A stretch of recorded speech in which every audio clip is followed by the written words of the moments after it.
I don't know, I came home and I was like, I got to do something different. I got to do something different, right? And so literally, I haven't been this light, this blonde in maybe 10 years. And so I went light. And so anybody who knows anything about color, when you go get into the blondes and the higher spectrum of color, literally it's very drying. And so I absolutely have been using your product.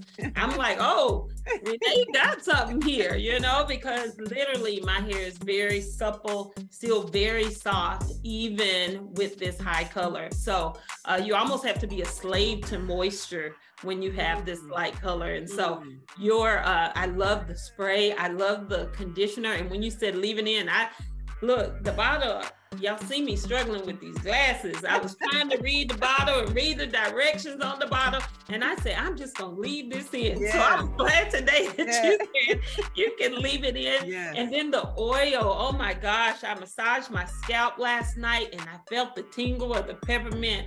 Absolutely love them. So thank you so much for bringing it to the lock community. Number one, bringing your products to the lock community and then helping us continue to thrive as lock wearers. So glad to be here and glad to share. Yay! I'm so glad to see you here too. You just fit right on in. I tell you. Awesome.